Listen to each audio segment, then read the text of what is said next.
Good morning, everyone. Can you believe we're already at the last session of our 18th annual Project Search Conference? Did you all have fun? Yeah. Austin is a great city, isn't it? There was so much to do, lots of live music, really great barbecue. I hope you guys had a chance to enjoy some. Let's give Hilton Austin, from AV to front desk to our banquets to the housekeeping, a big round of applause for hosting us here. They took really good care of us this week. So here's some little things that I found online of people doing things around the city.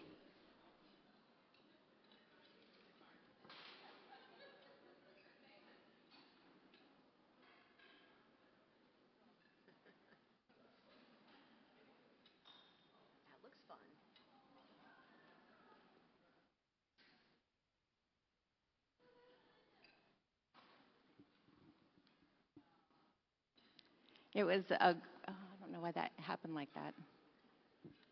It's okay, there we go. So if you have any pictures you'd like to share with us, feel free to email them to us at projectsearchconference@cchmc.org. We would love to have them, and we will put them up with the other pictures that were taken throughout the conference by our own personal photographer, Ben Dell. He was great. Thank you, Ben. We really appreciate you. So I'm going to turn this over to Susie now. Congratulations to all the winners.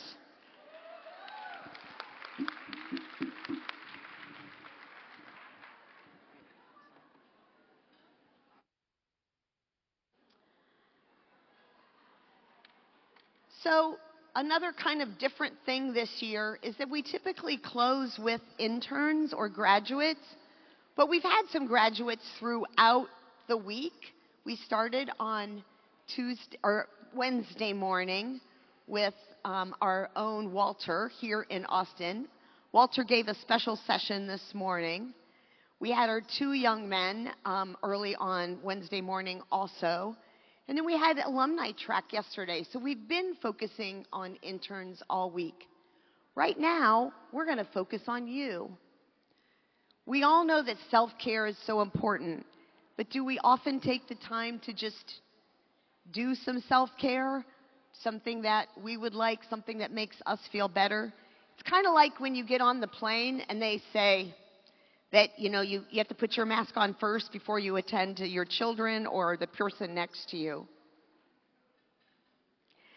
So Dr. Rashida Sharma from the University of North Texas is going to chat with us for a little while about self-care. Give her a hand.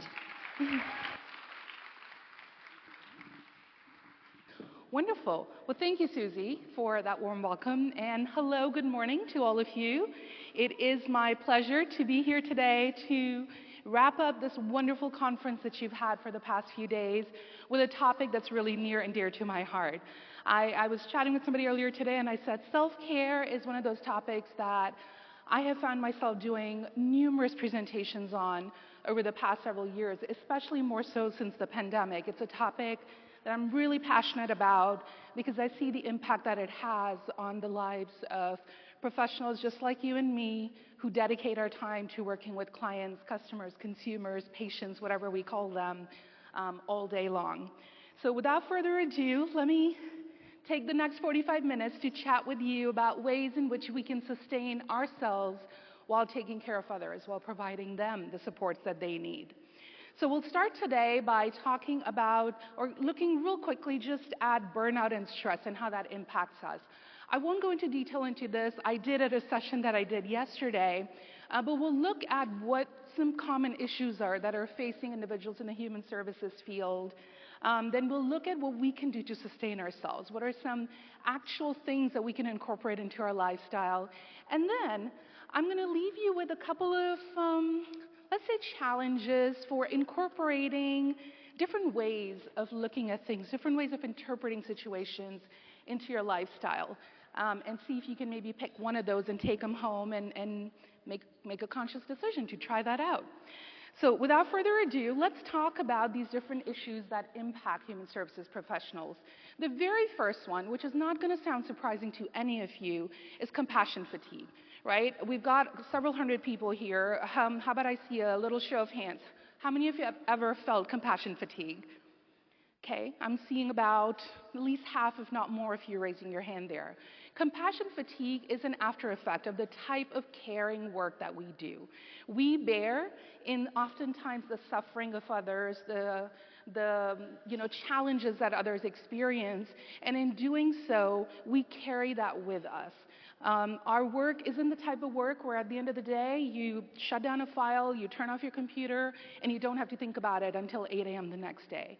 Oftentimes, we're carrying those stories that people trust us with. People tell us about the negative life experiences that they've had, the frustrations they're experiencing, and they stay with us. They stay in our hearts, they stay in our minds.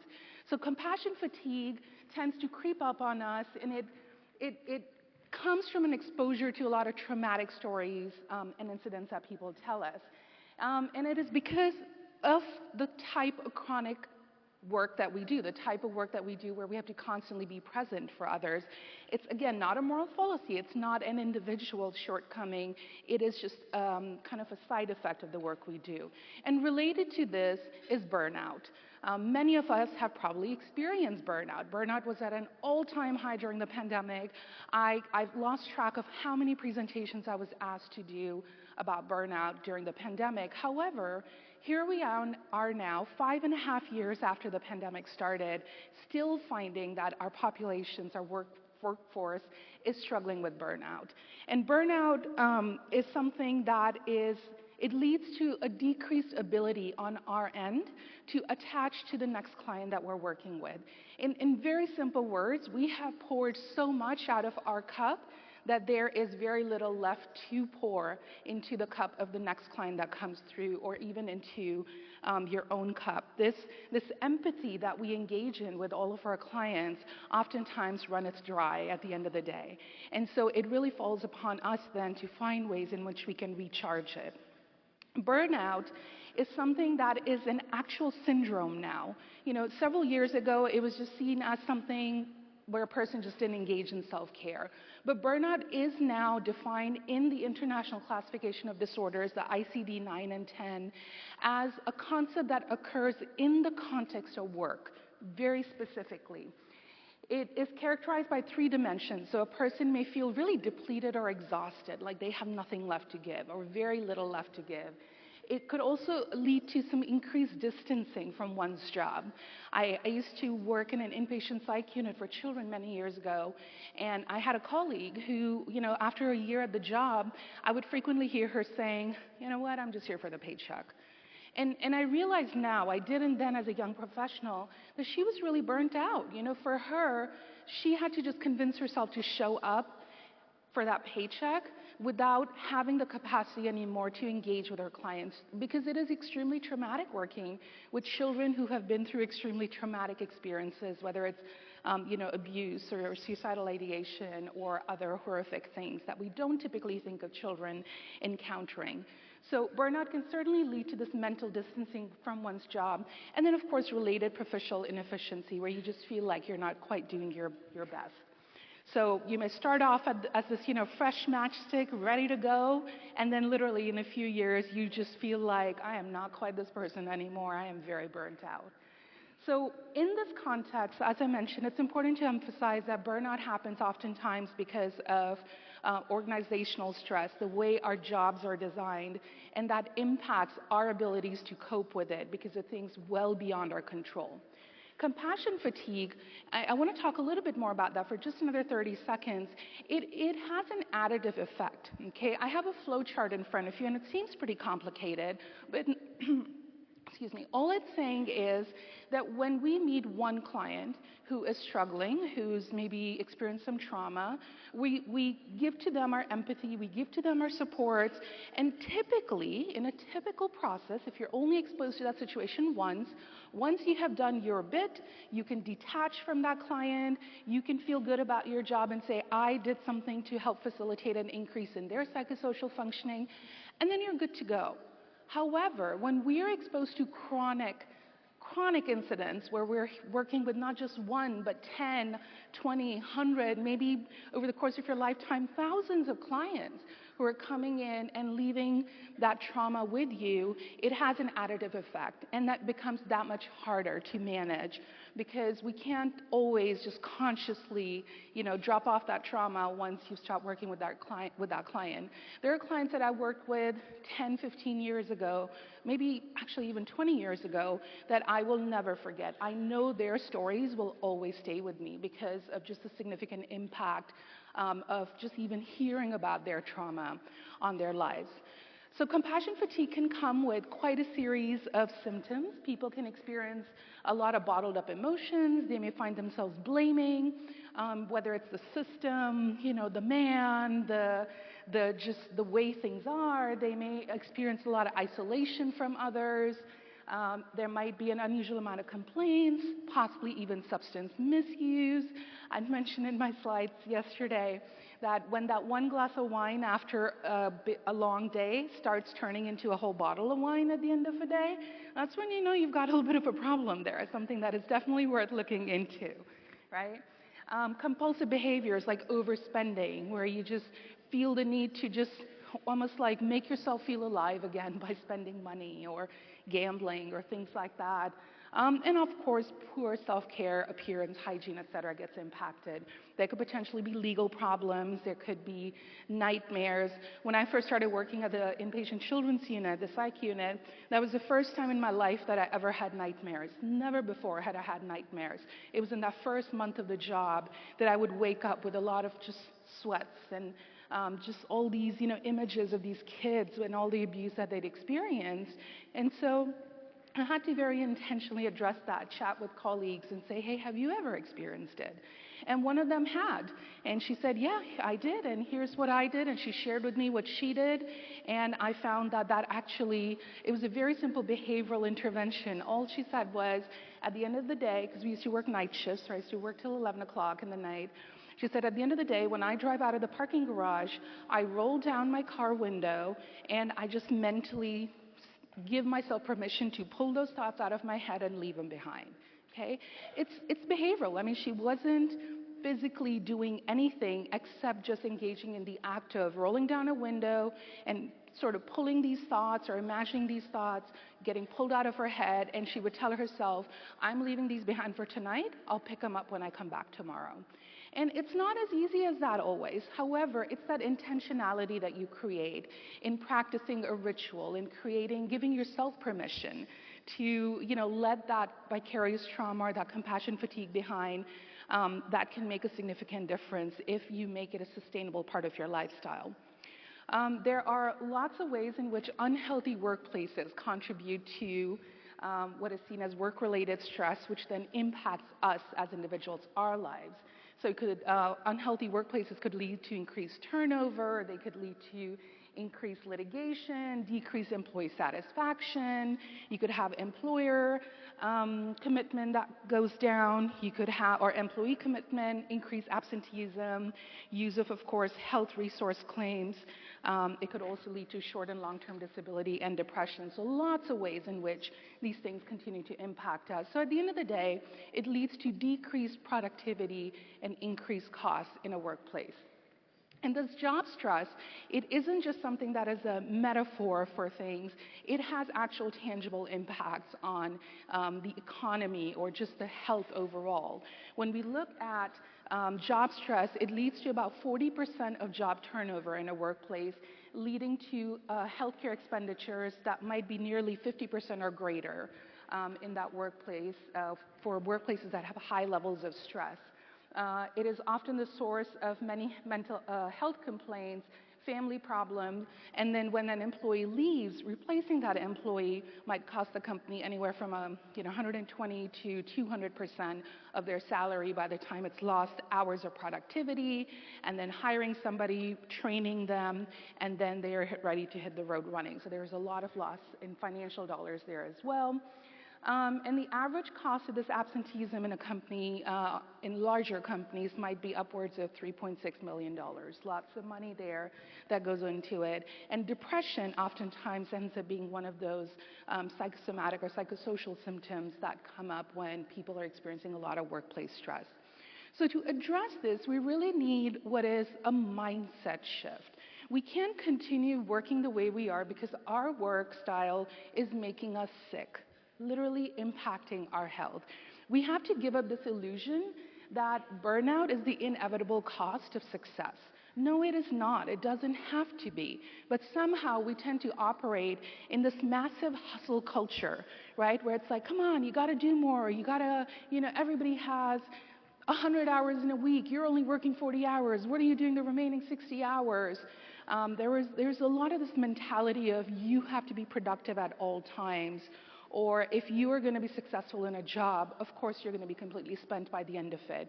And some of these things we've just accepted as being commonplace. An example of this in the human services field is when we talk about CPS workers. CPS workers, Child Protective Services workers, have a pretty high turnover. And somehow that's become a very acceptable fact that, yeah, CPS workers have a high turnover rate. We haven't looked at why that happens. I mean, sure, in theory we know that it's because of the type of work that they're doing, but are there not things that we can do to manage the effect of the trauma of the work that they're doing so that there is not that high turnover, which is just assumed to be a fact of doing the work that we do? All of you, all of us, the work that we do involves extending a lot of compassion towards others. But if we don't extend that compassion towards ourselves, it is incomplete. You're only engaging in part of the compassion work there, right? Susie mentioned earlier, pouring from an empty cup, or if you're in a plane and, the oxygen mask dropped, you're always told you need to put that oxygen mask on you first, then help those around you. Because if you yourself aren't in the best shape, physically, mentally, emotionally, your body, mind, soul are not quite operating at optimum, then it is going to make it that much challenging for you to sustain and support others around you.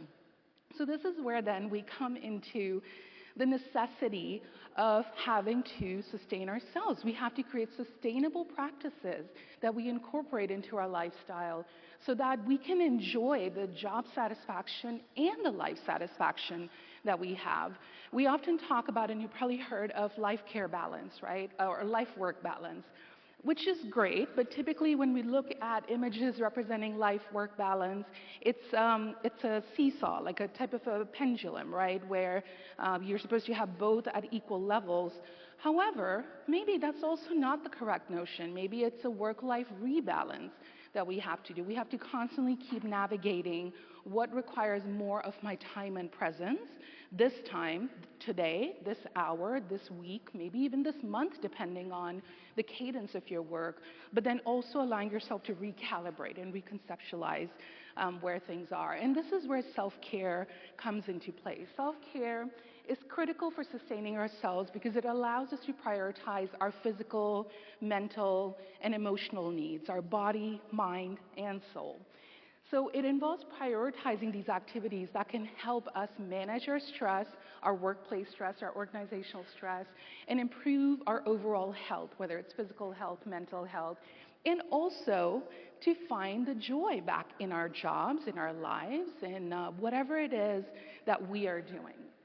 And the self-care, it's important to mention, goes beyond quick fixes.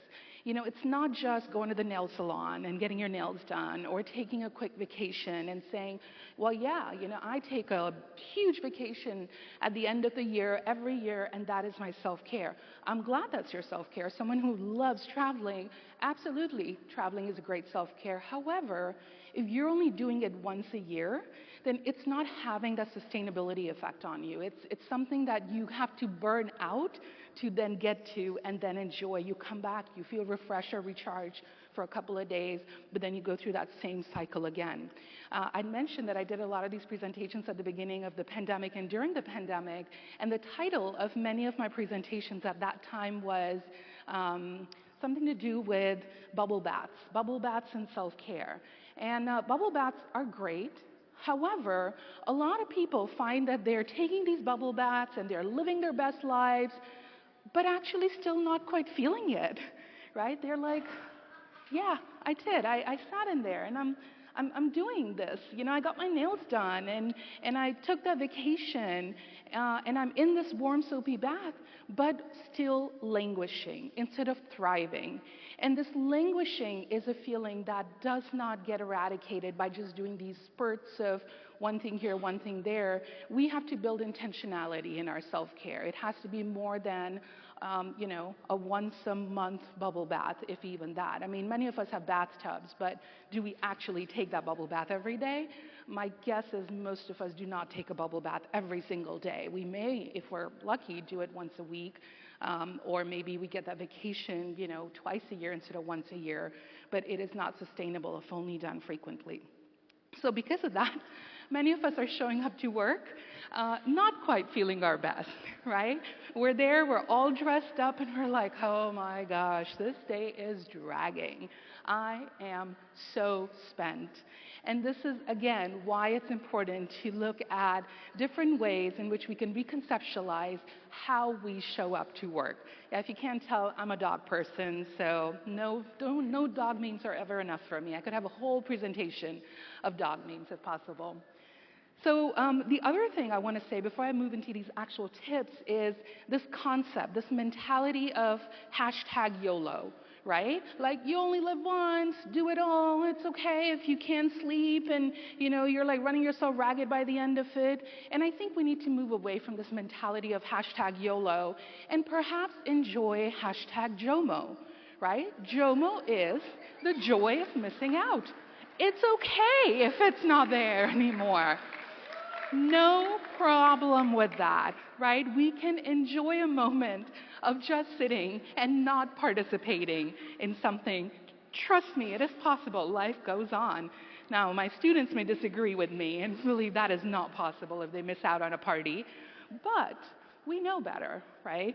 And so this is where we really have to come across this change and shift, this mindset, where instead of getting tethered down by things, we actually start enjoying things more in our life. Habits are a very peculiar thing. The more you do them, the better they become. Even little drops of water can wear down big stones. So who are we but mere mortals, right? We just have to intentionally think of ways in which we can incorporate this mindset into our lives, our work days, our personal lives, so that they become a part of who we are and keep us from being that burnt out matchstick that has nothing left to give. So the very first way to build sustainability in our self-care is by practicing emotional self-awareness and regulation. It is important for us to look at identifying our emotional triggers, right? What are some things that get on your nerves? What are some pet peeves? If you're experiencing it right now, you're feeling triggered, what do? How do you manage it? Can you practice some mindfulness perhaps in that moment? I did a session on mindfulness yesterday, and we talked about how one of the key tenets of mindfulness is a non-judgmental acceptance of your emotions. Instead of assuming that it's a positive emotion, so yes, I will accept it, but this is a negative emotion and I don't want it, if we just accepted emotions as they came, as a natural reaction to what's happening, that can help us build some more what's called distress tolerance in clinical language, where it's our ability to just manage these oscillating emotions without them impacting our functionality. Journaling is a great way to engage in emotional regulation. If you don't journal, I highly encourage you to try to pick up that practice. And your journal doesn't have to be anything lofty. It can truly just be a reflection of something in the day that stuck with you, and you want to note it down. The other important thing is setting healthy boundaries, okay? I am still in the club of recovery of setting healthy boundaries, but that is okay. It is a work in progress. We all have to, again, intentionally engage in setting that work-life balance or work-life rebalance. As I mentioned, we need to get better with using utilizing our emotional boundaries, because a lot of times those boundaries, if we don't respect our own boundaries, how can we expect others to do that? For me, this was really challenging because as a professor, I get emails from students around the clock. And now with emails being on our phones, you're looking at your phone at like 11 o'clock in the night, you see an email pop up, and I'm like, okay, I'll send a response to this. But then I found myself getting really resentful of people who would email me late in the night. So I'm like, why? Why would you email me late in the night? And it took a while before I realized that just because they email me in the night doesn't mean I have to respond to them in the night, right? That is my own boundary that I have to respect. That maybe that person only had time at 2 a.m. to send me an urgent question, but that does not mean that I have to wake up at 2 a.m. and respond to it. I can wait until the next morning, the work hour, to respond to them. And that was hard for me, I'll tell you. But it is, like I said, it's a work that it's like being in recovery. You're always in recovery. You always keep practicing it. The other thing is to consider time boundaries, right? Are we truly stepping away when we need to? Are we giving ourselves the breaks that we need? Are we not overscheduling ourselves? Most of you, if your calendar looks anything like mine, you have back-to-back meetings constantly. So if you're constantly in meetings, how do you actually do the work you need to do, right? That's a challenge.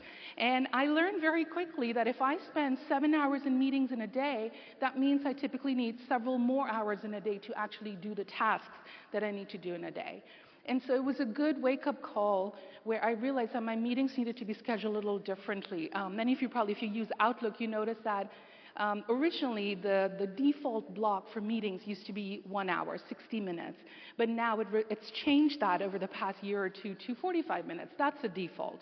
So we're actually building breaks for ourselves, even in between meetings. You can reduce it to 30 minutes. Maybe it doesn't need to be a full hour. And then also perhaps finding a way where you can schedule some blocks of productivity for yourself, but also blocks for break for yourself. That time is an important boundary. Regular movement is a huge thing. Exercising, stretching, movement. I usually say to my students, think of yourself as being a plant. You need regular food, hydration, you need sunlight, and you need to speak kind words to yourself.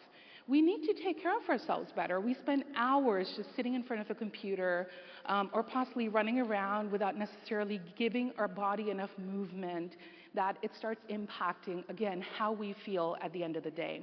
Engagement and supervision and peer support is another great sustainable practice to engage in, because there's a good chance our peers or our supervisors have encountered the same things that we are encountering. So leveraging the collective conscious and the collective experience that we have among us is a great way to ensure that we're getting the supports that we need without feeling like we are alone in managing it. Professional development groups like these are amazing for that reason, because all of you have come from around the country, some of you have come from around other countries, and here you are, unified in your mission, but perhaps also in some challenges that you might be experiencing in doing this work.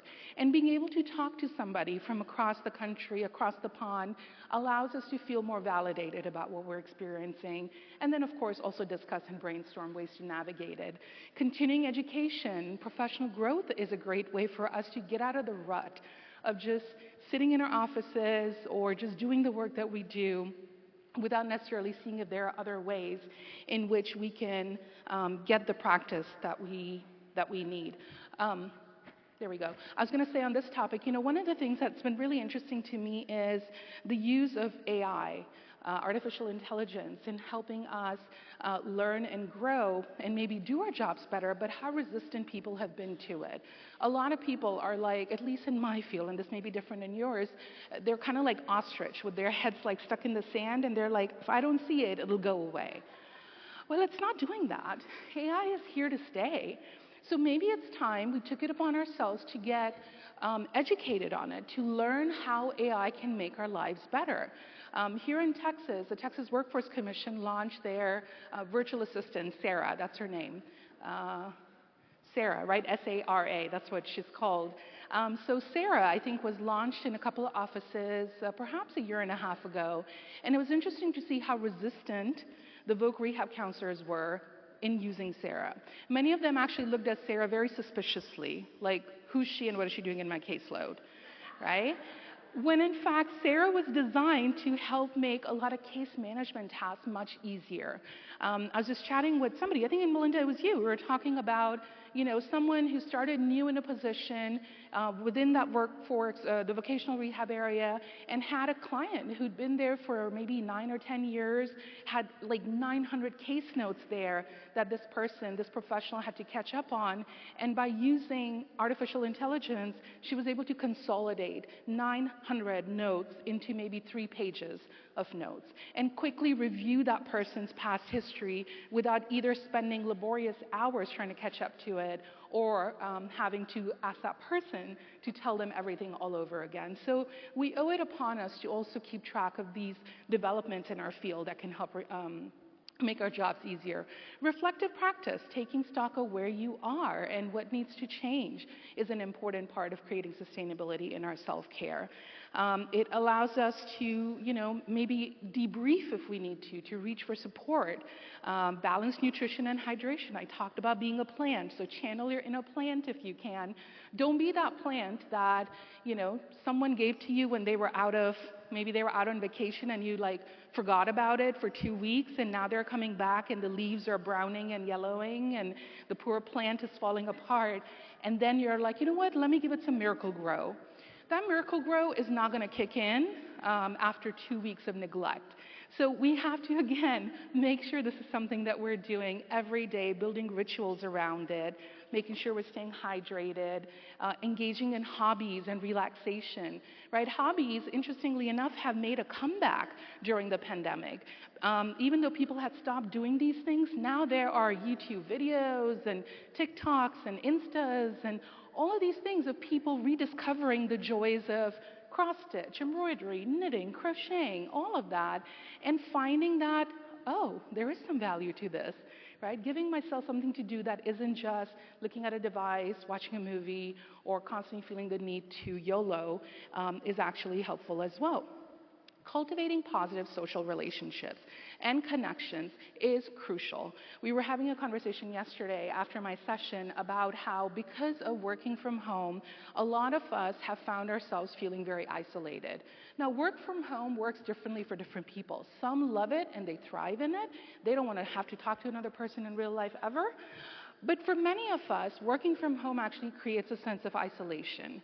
At my university, every year there's an engagement poll that goes out. It's called the Gallup. A lot of agencies use it. And one of the questions that is shared in the Gallup, it only has 12 questions, right? So this is very critical space that they're using for one of the 12 questions, which always asks, do you have a work best friend? Okay, so the running joke on our campus is, hey, Gallup's about to come out. Have you made that best friend yet? Okay, but the whole point of that question is because it's rooted, it's grounded in years of research that when we build connections, social connections with people in our workplace, our job satisfaction is much higher. So for a lot of people who work from home sometimes, or even if you're working not from home, you're working in your office, but you're not giving yourself opportunities to connect with others socially, that water cooler talk that's gone away from our system because, well, water coolers have gone away from our companies or our workplaces. Even like kitchens have gone away from our places. Break rooms have gone away. And we're missing those crucial opportunities.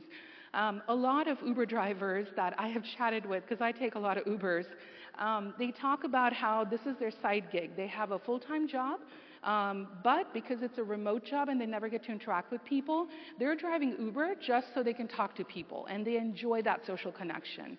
So it is something that we need as humans, and we need to learn to cultivate in our lives. Engaging in spiritual or religious practices is another important piece. If you're not spiritual or religious, maybe incorporating mindfulness or gratitude practice into your lifestyle can have the same effects, where we're just giving ourselves a moment in the day to just reflect and to perhaps, identify with something greater than ourselves, or perhaps just focus our attention on ourselves, focus on our senses, and ground ourselves in there. And then the last one that I have is time management and delegation. I referred to this earlier, but finding ways where we can do better with managing our time and delegating tasks instead of feeling the need to focus on them all by ourselves. And as a counselor, I would be remiss if I did not suggest that seeking counseling should also be normalized. Counseling isn't just, as most of you probably know, just if you're struggling with an actual mental health disorder. Counseling can just be a way for us to sort of process our thoughts, and maybe, in a few sessions, this jumble of ideas and thoughts and feelings can be straightened out to being one that is easier for us to manage. So all of this is leading into saying that perhaps the real voyage of discovery is not in seeking new landscapes, but in having new eyes. Maybe we shift our perspectives. We look at things differently than the way that we currently have been. There's a famous quote by Masahide. He's a 7th century samurai and poet, and he says, "The barns burned down, but now I can see the moon." Right? So being able to reflect and say, okay, is everything truly always a calamity? Or is there a silver lining there somewhere that can help adjust how I respond to the situation instead of reacting to it in a knee-jerk fashion? Embracing that flexibility is a very conscious effort. If you're finding yourself getting triggered by everything all the time, then maybe we need to change that. We need to look at perhaps finding some glimmers instead in our lives, right? These glimmers, you might say, okay, what is a glimmer? Well, a glimmer, simply put, is literally just the way these small moments when our biology is in a place of connection or regulation, which causes our nervous system to feel safe and calm. That is all that glimmer is. So unlike triggers, which, trigger us, right? They cause this fight or flight reaction to kick in. They make it, we're ready for that challenge in a way that is overwhelming our senses. A glimmer is actually a cue that also may come from memory, but that puts a smile on your face. So instead of having this, very sympathetic reaction, fight or flight, glimmers are more parasympathetic in nature, where they actually regulate your emotions. They help you calm down. They give you like a quick pause, a quick smile, which actually then allows you to put your best foot forward right after that. So looking for glimmers is actually a mindfulness practice that you can engage in. There are lots of different glimmers out there, right? One that I'm sure all of you have experienced is if you're driving in your car and you're thinking of a song, and then that song comes up on the radio, right? And you're like, yeah, that's my jam, right? You're excited about that. Or maybe you're at the grocery store, and all of a sudden, as you're grabbing a jar of, pasta sauce, and you hear a song on the overhead, whatever, and you're like, ooh, that song, that takes me back to 1980s, 1990s, 2000s, whatever, 1950s, whatever your decade of choice might be. Those things are glimmers. One of my glimmers that I find really enjoyable, it puts a smile on my face every time, is anytime I'm working late and I drive back and I drive about 40 miles to come back home. I love when from the highway I can see the moon. There's just something about the beauty of seeing the moon come up in the sky, and it's huge, and it really sometimes just catches my breath, and I feel myself going, you know what? It was a long day, but this made it sort of worth it to be able to see this moment of the moon, or sometimes seeing the street lights come on. I feel like, what a coincidence that I happen to be in the right spot in this time to see those lights come on, because typically they're either just on or off, but to actually see that switch. So glimmer could be anything that puts a smile on your face. It could be that friend that you've been thinking about, and all of a sudden you see a text message from them. You've been meaning to reach out, and they were thinking about you, and they reached out. So perhaps if we try to inculcate a practice of trying to identify more glimmers in our lives, we may find that our mental health actually finds a lot of benefit from it. So glimmers, when we make this practice of noticing the unexpected, these small gifts in our lives, it can counteract the effects of stress and bring your attention into this present moment. And so in doing so, it helps really increase our focus, our attention in this moment, and helps reduce our anxiety overall.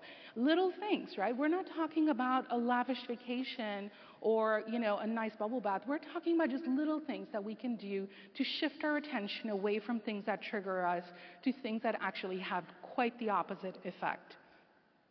There's a quote here from Deb Dana, who is one of the polyvagal researchers who came up with this concept of glimmers. She says, it's almost as if this micro moment, this glimmer, is the beginning of what can become a really big reality for us, or a really big change for us. It shifts our perspective.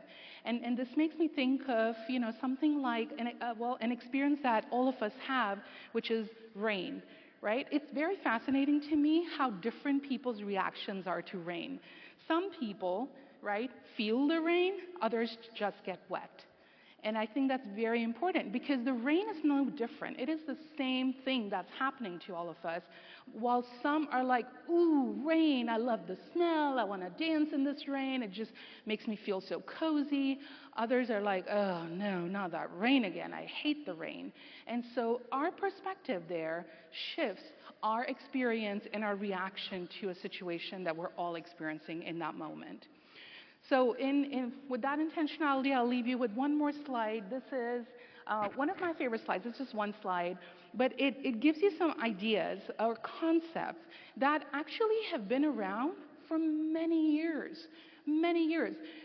Engaging in sustainable self-care does not have to be something new. We don't have to invent something. We don't have to reinvent this wheel that has been playing in different cultures for many, many, many centuries.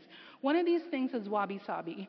Wabi-sabi comes from the Japanese culture. It is this idea, this philosophy that imperfection also holds beauty in it. Right? Many of you have probably heard of the concept of kintsugi, which is when something breaks, like a bowl, a porcelain bowl. You actually put it together by using gold fillings. So you put like liquid gold in there. You put it back together. And kintsugi actually makes the value of the item higher than what it was before it broke. Right? What an amazingly different concept than the way we typically treat broken things.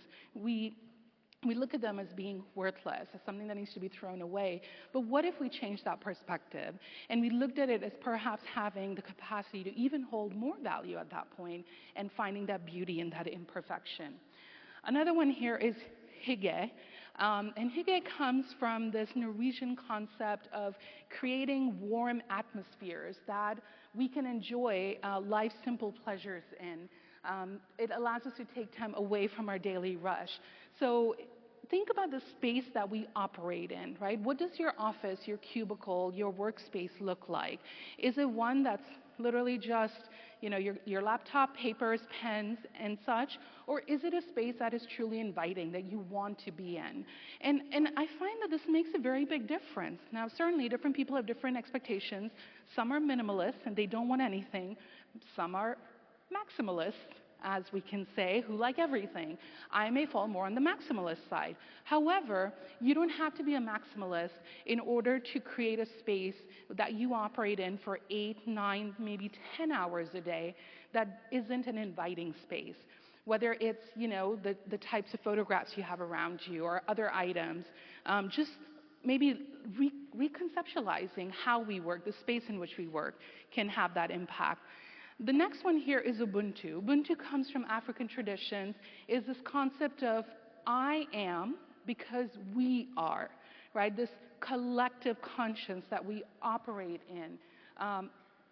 Managing this along 5 core values, which include things like solidarity, compassion, respect, and dignity, recognizing that maybe you're not alone in this, and then we are all in this together, and it is okay to reach out and connect and share struggles or challenges instead of finding ourselves thinking of ourselves as just being a cog in the wheel. Maybe we are a very integral part of the wheel, and we may just be a cog, but that wheel is not going to operate without us, and it's important for us to accept that value and seek compassion and seek support from others.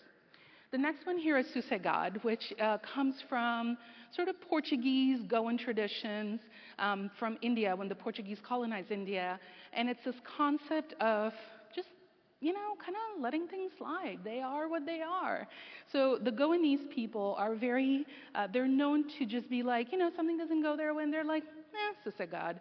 It is what it is, essentially, is this philosophy. And I think in doing so, they're actually just giving themselves permission to let something go instead of hanging on to it, right, or holding on to it so much so that it starts impacting our functionality, our life, our job satisfaction. And the last one here is my favorite. It's fika, okay? Fika is a Swedish tradition of literally, I kid you not, enjoying pastries, okay? That is what it is. I mean, what is not to love about pastries, guys? Simple concept. Fika, in the concept of a workplace, is just making time, 10, 15 minutes, to just enjoy maybe a warm beverage of your choice, coffee, tea, and something sweet, whether it's a little pastry, a cookie, whatever it is. Does not cost much in terms of expenses or time, but has a profound impact in our ability to connect with others.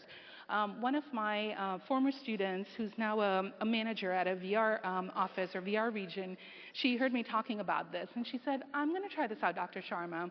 And so all she did was she would just buy some cookies and just, put in about a 30-minute block optional for people to come and connect in this conference room. And she said it was amazing that this office, where there'd been a lot of animosity and people getting frustrated and kind of these factions getting created where people didn't want to talk to each other, found themselves coming together over cookies and coffee for 30 minutes every 2 weeks, and it actually helped facilitate a re-engagement, a reconnection among the colleagues. And so she's done this now for about 7 or 8 months, and she tells me how well it's going and how her colleagues are starting to appreciate having almost like what they see as a permission to just sit with colleagues and chit-chat for a little bit every twice a week, as opposed to feeling like every moment of your hour has to be overscheduled and just be filled with work. So that's all I will leave you with. The last thing here is just a little reminder that the secret of your future is hidden in your daily routine. So think about how you design your routine every day. When you go to the workplace, you spend so much time there. What you can do to incorporate different ways of looking, different mindsets that can help sustain us as we're there doing our jobs. So thank you guys for being here and for your attention. You're welcome to reach out to me if you've got any questions. My email is just my name, rachita.sharma@unt.edu. Thank you. And I hope those of you who are heading back home after this have a wonderful trip back home.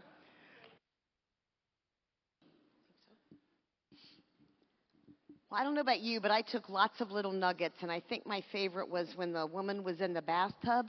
I don't take baths because when I went to college, they had showers. And I grew up in a pretty big family, and we had a bathroom and a bathtub.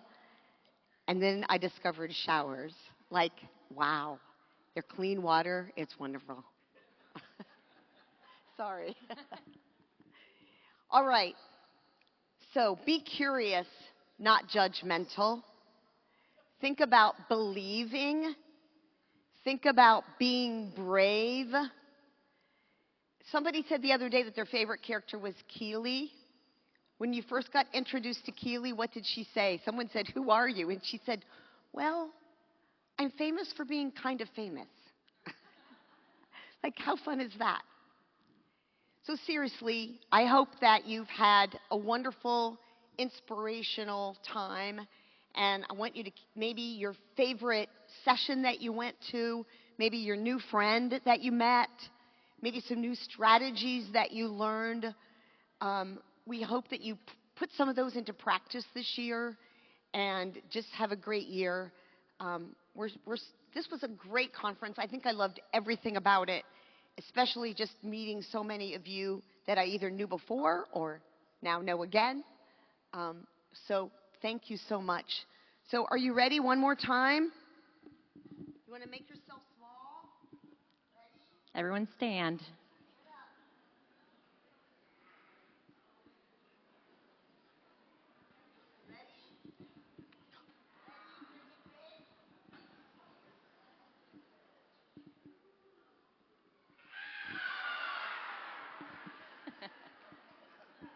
So I just want to take one more opportunity to thank our Project Search team. They've worked really hard for this entire week.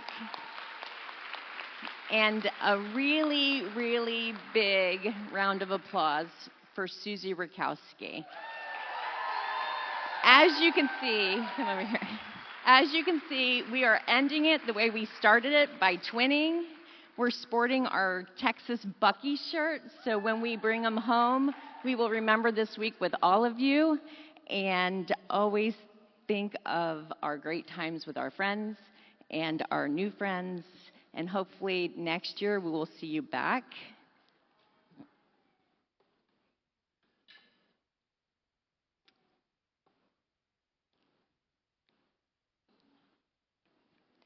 Ready? We will meet you in St. St. Louis. Louis. Have a safe trip home. Thank you.